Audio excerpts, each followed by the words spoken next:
Bonjour et bienvenue sur Émilie Biologie. Aujourd'hui, nous allons voir les 3 choses à savoir pour réussir son épreuve de biologie ou SVT au brevet des collèges. Première chose à savoir, réaliser un schéma ou un dessin d'observation en biologie. Déjà, voici le matériel dont vous aurez besoin. Un crayon de bois, car tout est à faire au crayon de bois, une règle, une gomme, et pas de feutre, pas de surligneur, pas de stylo sur un dessin ou sur un schéma en biologie.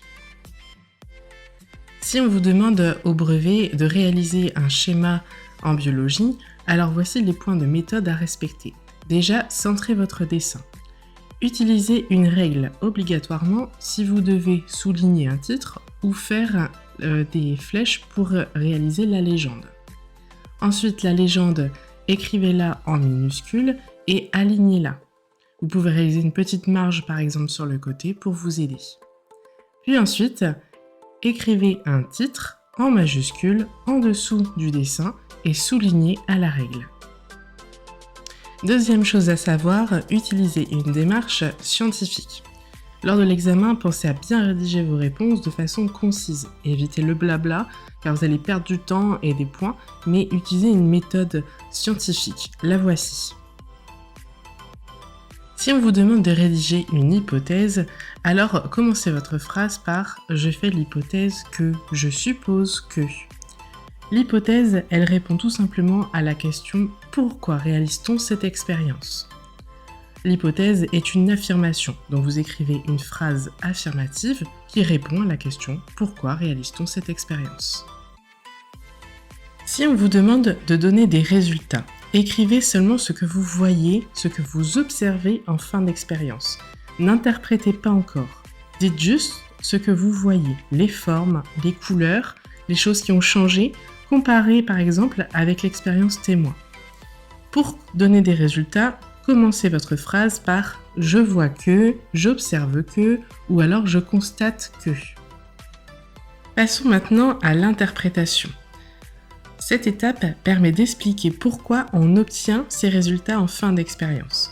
Donc dans cette partie, expliquez et interprétez les résultats en donnant des données chiffrées que vous allez trouver par exemple dans les documents, dans les schémas, dans un graphique à courbe par exemple, pour justifier vos propos. Pour interpréter des résultats, commencez votre phrase par « J'en déduis que nous obtenons ces résultats car… ». Enfin, la conclusion. La conclusion, c'est une phrase très générale qui répond à l'hypothèse de départ. Pour commencer une conclusion, utilisez les mots « j'en conclus que »,« en conclusion », « pour conclure ». N'interprétez pas, donnez pas des chiffres, allez vraiment à l'essentiel et faites un bilan global assez général. À la fin, vous pouvez dire si votre hypothèse est validée ou non validée. Vous pouvez l'écrire. Avant de vous donner le 3e point, n'hésitez pas à vous abonner à cette chaîne YouTube et à vous abonner à mon compte Instagram pour me suivre. Donc le 3e point, le voici, interpréter un graphique à courbe. Voici un graphique à courbe qui montre l'évolution de la température d'une salle de classe en degrés en fonction du temps en heures. Le cas numéro 1 est le suivant. La courbe augmente de 0 à 5 heures, de 15 à 24 degrés.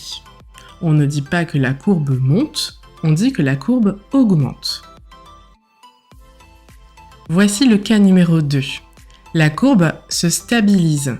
Entre 5 à 13 heures, la température est stable, elle est d'environ 24 degrés. Ne dites pas que la courbe ne bouge plus, on dit que la courbe est stable ou alors qu'elle stagne. Et enfin voilà le 3e cas, la courbe diminue. En effet, de 14 à 18 heures, la température va diminuer de 24 à 15 degrés dans la salle de classe. Donc on ne dit pas que la courbe descend, mais on dit que la courbe diminue. C'est la fin de cette vidéo, n'hésitez pas à vous abonner à la chaîne et de vous abonner aussi à mon compte Instagram où vous pouvez retrouver toutes les activités pédagogiques que je partage avec mes élèves. Vous pouvez aussi me trouver sur Etsy pour retrouver ma boutique en ligne. À bientôt!